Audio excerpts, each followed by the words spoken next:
So, we've explored toxicity and the basics of toxicity in a previous episode, but at work, HR has a huge role in it. But we may be really conflicted when someone tells us that there's toxicity in the workplace. And so, we're going to talk about HR's response in this episode. And here we are on the HR Hub podcast with me, Andrea Adams. Keep listening to learn about this or anything related to HR. You can also find me on YouTube. So today I'm excited again to have Dr. Kevin Sansberry. We had a fantastic conversation about the basics of toxicity. Kevin's a behavioral scientist and the host of the Toxic Leadership podcast. He works with larger, complex organizations around solving business problems, and he has an awesome mission around ensuring that everyone is able to use their voice and given a fair shot to succeed. I love that. Hi, Kevin. How are you? I'm good. Hello. I'm happy to be back. And, the topic of HR's role and then these toxic conversations is going to be really fun. So thanks for having me on. Yeah, well, it's going to be fun. And based on the last episode, I am confident we're going to get through this and we're all going to have a few tools that we can use when these situations come up, because they so do. Yeah. But anyways, we have done that episode on toxicity. If someone hasn't seen that, can you sort of in like 2 minutes to summarize what toxicity is? Yeah. So we essentially talked about toxicity, and I kind of framed it as an umbrella term because there are a lot of behaviors that we talk about when we talk about toxic workplace and behavior. Hmm. But really, the category of behavior or the impact of that behavior are that they lead to a destruction of the relationship or a widening of human connection. And so examples include, micromanaging and intimidation and bullying and all that kinds of things. You can see they all have a very similar impact. And so that's kind of what that umbrella term encompasses typically. And they also have negative organizational outcomes typically. And lastly, we call them toxic because they're pervasive, meaning a lot of times these behaviors spread throughout that network. We also talked about how easy really it is to use toxicity as a label for all kinds of behavior we don't like in someone else. We also talked about really diving in to what someone means when they come to our office in HR and say, Yeah. I'm in a toxic workplace. And HR in particular has power. And what I mean by that is not even like the power to make employee-based decisions. HR as a function is a basis of power in organization. And so no matter where you are in human resources, you have to counteract that, like proactively counteract that. So like you said, there that weaponized nomenclature and that wording. Hmm. HR, at times, I know a lot of folks that work in HR that become cynical because they've seen so many things. They've seen people lie. They've seen people steal. Yeah. They've seen a lot of stuff and they become cynical, right? So then their basis of how they view a situation comes with a chip. It comes with like that it already comes with a bit of distrust because they make an assumption before they even get to the facts. Or they could. Yeah. And Oh, yeah. Yeah. yeah, so though that may make our analysis of a situation seem more, like, more efficient, quicker, I think an HR practitioner's biggest tool, is taking a coach mindset, and one of the biggest wins you get from a coach mindset is you learn how to be non-judgmental, because here's the thing, Mm. with HR investigations, there's gonna be a judgment at the end. Yes. So wait till you get up. Why are you judging the whole time? It's like a researcher. Why how do you don't if you want something to be some sort of way, your data might start to confirm your bias. So Mm. you wanna try as best as you can through an investigation process to check your own biases and check your judgment. My assumption that somebody's weaponizing a word may already discount their reality if I'm already thinking about it from that perspective. So I would say, like, as a coach, act like a coach. A great coach is non-judgmental. And the beauty of an HR process is, again, once you get the facts, you get to do a judgment. You get to say, okay, this is what happened. So Yep. like I'd say wait until that part. Yeah. Like just take in the facts and say, well, what else might be true? Yep. What if this person's telling the truth? Telling the truth. Like you have to look at all from all angles. Um, because I've gotten personally caught in that trap myself where I'm like, oh, you're saying this happened, and I don't believe you because I don't believe you because your attendance is wrong or something. Like Exactly. I totally you know, go there. Or you're saying this has happened, but you had this investigation and that investigation, and right? you weren't here half of last year, so Yeah. You're a problem employee. right. And I It's get and I know all of that. I'm part of the HR family. I get it. yeah, yeah. But I just would challenge folks to say, like, because the way our brain doesn't really have good discernment of like, oh, we'll use a little bit of bias here because we have past evidence to confirm it, versus bias you don't know you have on an employee because of their race or gender or Oh, how much they get paid. Your brain is not like gonna like say a little bias and a lot of bias. Your brain is just gonna say bias. So if you can get control of your bias in general, you'll tend to make better decisions. Um, yeah. So and what I'll say by that is bias is easily transferable. And so what that means is if we're using bias because, oh, this person's they had attendance problems, so now I'm labeling them as a problem employee from the get-go when I'm mhm. investigating, that is a bias. You don't even have evidence that that's still the case or whatever. Yeah. What would stop you from your implicit bias in other cases? So be mindful of those neural pathways you're building. Uh, so, I've had this experience of HR not doing anything, honestly, maybe even me not doing enough because I didn't have the power to do anything, or I thought I didn't have the power to do anything. I'm not a decision maker.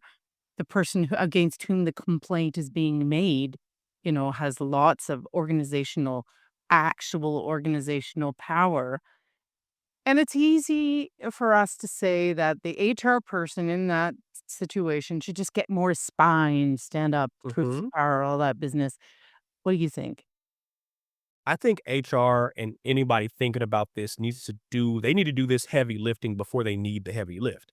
So what that means is as humans, we are meaning making machines.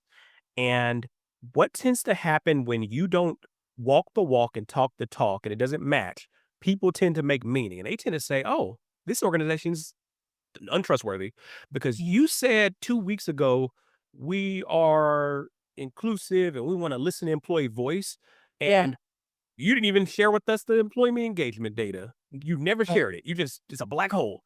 So like before we get into like HR having to do something like, oh, manager, I don't have power to say, let's go backwards.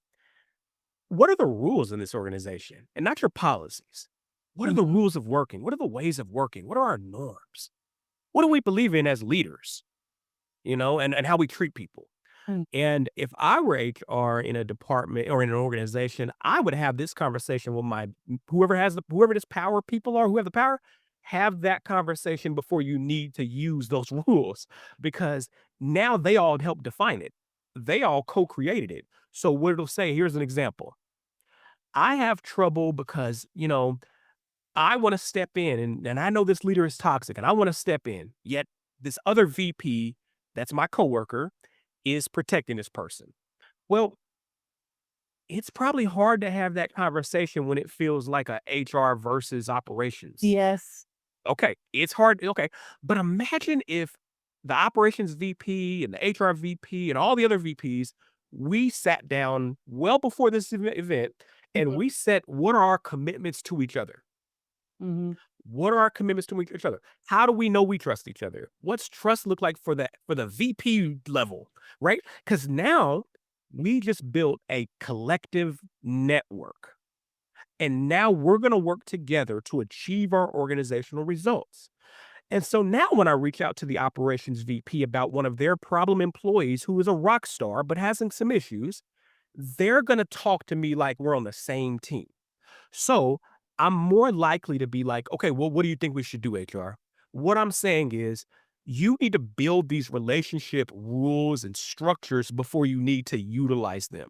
Because if you don't, we're going to regress into like more tribal behavior and we're going to look at it as a us versus them.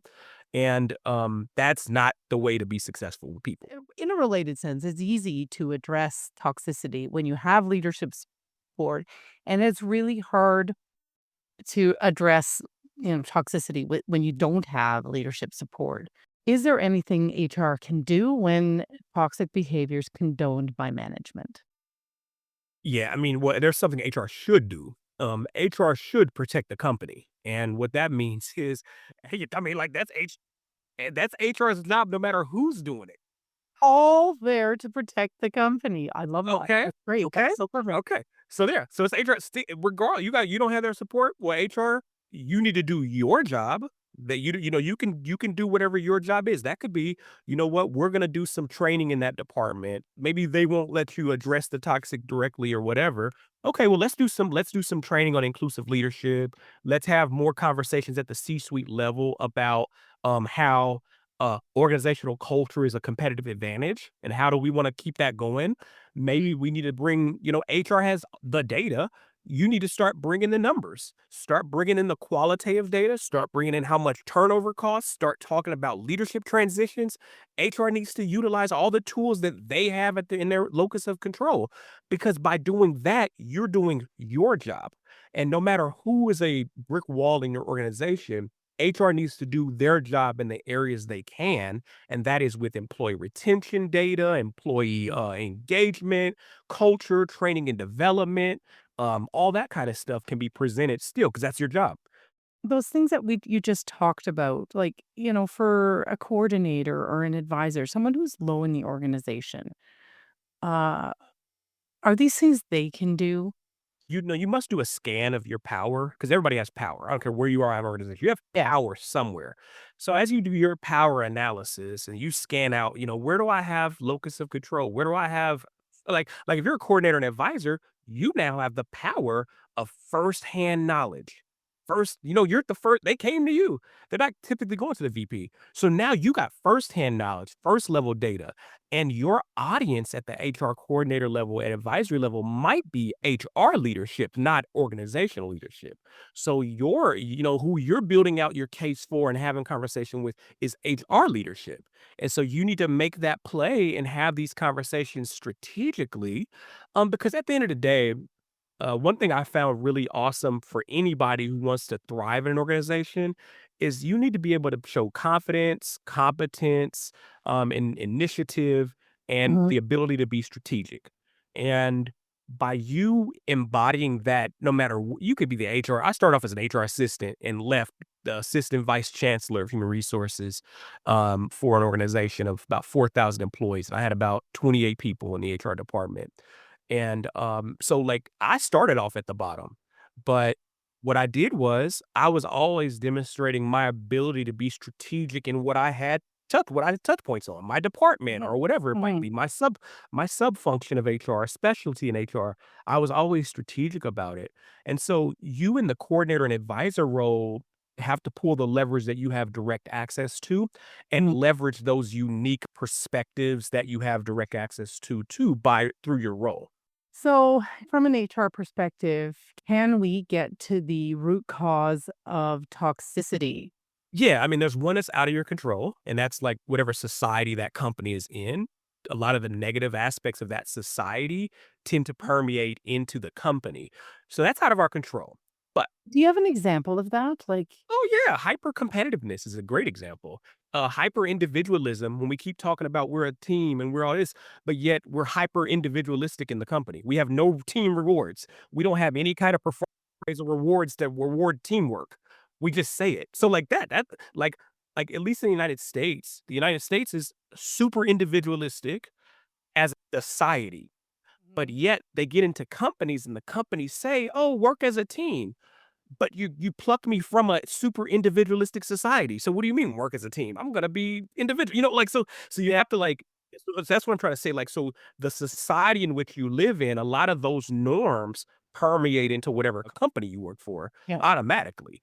So that's an example. So What is in our control, though, is when we say something like, well, we're a collaborative organization, you can create systems to reward what you say. And you should create systems to reward what you say. So here's how I would do that. If I value collaboration and innovation and project based work in my company, my performance appraisal system would not pay all individual goals. Yeah. I would have collaborative shared goals built into the system. I might even do like a 60-40 or a 70-30, something like, let's play it out. 70% of yours is all collaborative. It's all Mm. team-based Yep. achievements. It's all you working as a team. And then maybe the 30% is based off of some individual work, but it's also based off of what's called organizational citizenship behaviors. That's what the research calls it. So that's like Okay. a research. But basically, what we would call in our company is living the values. So like I would have 30% for you, and that then maybe 20% of that is you living the values or you doing your job, and 10% you know what, or vice versa. Like I would have 30% focused on you, but I'd have the rest focused on the us and the we. Your question was getting to the root cause of toxicity. Um, there is a way to do it. And the way to get to the root cause of toxicity is to measure the culture. And what I mean by measuring the Mhm. culture, I use an assessment that when we do measurement, we're not measuring employee engagement yet. I mean, at this point, we're measuring Right. culture. Culture is not engagement. Yes. Employee engagement is an outcome variable of your organizational climate. And your organizational climate is an outcome variable of your organizational culture. So you have outcomes, you have organizational climate, and you have organizational culture. And so, in order to get to the root cause of toxicity, we must measure the organizational culture, which is all the way upstream. And that is, what are the norms, the implicit norms and expectations of this organization?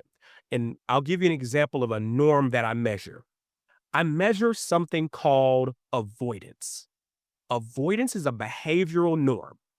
I Mhm. measure that behavioral norm and I measure that. And so let's start with you have a culture of avoidant behavior. Mhm. Let's ladder that up. When we look at the climate, we start seeing people not addressing conflict. We start hearing in focus groups, Yep. people gossiping behind somebody's back. You're telling this person and not telling the person you need to. We start seeing that in the climate. So then when I get to outcomes, I see high stress, I see low engagement. I see low trust. I see low intention to stay. Those are all examples of different outcomes that I measure too. So it's a scaffolding process, but in order to get to the toxicity, we would think is like, oh, we have burnout and low engagement and stuff like that. Well, if Mhm. I went just for outcomes, I would have never gotten to the fact that we literally have a culture of avoidance where avoidance is rewarded. If you solve for that bottom level upstream thing of the culture, Mhm. you those outcomes will change. But if we just address the outcomes and not go to the bottom level of what are those cultural norms driving those outcomes, everything you do will be a band-aid fix. HR is effective when HR is not in the room. That's how you know if your HR is effective. Because if y'all are not in the room, let's say we, because I'm a HR director Yeah. now, Yeah. Yeah. Yeah. but like if we're not in the room and the stuff is still working and something's working, that's how you know you're doing your job well, is because you don't have to be there. If HR has to be in front of people and do training for behavior to change, or if HR has to like throw a policy, you got to sign a policy book every quarter or something. I don't know, but like if HR has to keep pushing this stuff, you're pushing against a natural culture. So you have to work on culture change. The way I operationalize human resources and the function of human resources to be effective is using systems change. And I take a very systems view. And I look at an organizational system as a system which has interrelated Yep. departments and needs and people and desires. And so, with that being said, in order for HR to permeate into that system, whatever they want to do, they have to look at it from a systems change perspective. And what that requires is getting to the root cause of what drives the system to do what the system does. And so that requires us not to focus too many, like the employee engagement survey business needs to go out of business because they're measuring an outcome variable. And if you focus on measuring an outcome variable and do action on an outcome variable, you're only gonna make surface level intervention and you're only gonna have surface level impact. And so we must look at like, okay, this outcome variable of employee engagement is driven by what climate factors in the climate. And when we look at those climate factors, some examples might be manager effectiveness, communication, how jobs are designed, employee involvement. Like those are all factors we could measure in climate level. Okay. What's driving that? The cultural norms. And so you go down to what are the predominant cultural norms in this company? Do we have a high achievement orientation or learning company? Yeah. Or do we have a very high perfectionistic company? Because I guarantee you, if you measured high in perfectionism as a company, you're going to see different climate factors, which would elicit different outcomes at the end. Hmm. So, I so want to talk to you, and we don't have time, but I so want yeah, to talk to you about how you measure culture. That's just gonna have to be another time. it could be. I mean, I have a survey that I use that measures culture, climate, and outcomes. What we could do is I can share my website. People can read about it. Yeah, I've done this with a number of industries, yeah, and and the trick is we measure culture every 3 to 5 years, and we measure climate every year. And then all the other stuff looking at like and with climate, I get those outcome measures too, like engagement every year. That's yeah, my annual survey yeah. or whatever. And so you measure culture takes a while to change, but at least if we're all like you get that cultural measure from us. And what you would get is like, here's how you score. I had a company that was a 99th percentile in the world on perfectionism, meaning high perfectionism. Right, Yet they had a burnout problem. And they kept trying to do stuff for burnout. right. Don't work on Fridays. Well, guess what? I'm still burned out Monday through Thursday, and now I don't work on Fridays, so it makes my Monday through Thursday way worse. How do you address the cultural norm? And so we looked at their cultural measure and said, "Oh, wait, why are we 99th percentile in the world on perfectionism? Let's dive into what that looks like at work." What did that look like is we're spending time trying to make sure everything is perfect and letting like good be, letting what's that? Anyway, Let yeah, perfect be the enemy of good or whatever it is. y Yeah, it's something like that. But yeah, that's what we're doing. Those norms are driving that behavior. uh, And so what we did was we started addressing perfectionism, and that led to a decrease in that burnout measure that we had with it, and more trust and all that kind of stuff. So it helped. But again, it's all you can't unburn something. So I can't address burnout directly. I have to see why burnout is occurring from a norm standpoint, which leads to the climate factors. Yeah, that the drill now. So yeah, yeah. so I It could all definitely it check goes out my website. yeah, for sure. It goes back to that, the conversation we were having about root cause. That was a Yeah, perfect example. yeah. Okay, go to your website, there's stuff there. Any other places you would suggest people go to understand toxicity in the workplace, in HR's role? What I would say, there's a construct called speaking truth to power, Yes, and there is. Yeah. I think HR people and we in this field need to look into that because we tend to ostracize people who like speak up about the culture. Who We tend to ostracize unions, because they're like a us versus them. They tend to get ostracized, but there's all behavior makes perfect sense. And there's a reason why they're asking for raises, even though they know we're on budget cuts for 10 years in a row. Okay, I'm not gonna call you stupid. Yeah. Um, or I might think that, but I'm not gonna treat you that way. I'm gonna try to like treat you differently. I'm gonna say, why are you asking this? You know we had 10 years budget. I'm gonna figure out what can I do to work with you instead of working against you. And how can I because we all want to do a good job and we all want to be successful for this company. Cause how are we gonna do that? Like how can I get to that mindset? And so I think like HR folks would benefit from examining how ostracization works and what that looks like at the systems level. Because a lot of HR departments may be ostracizing people and not knowing it. And so looking at like what does othering, that's a term you can look up. It's called Yeah, othering. yeah, yeah. And I would recommend going to the John A. Powell Center of Belonging. I think they're at the University of California, Berkeley.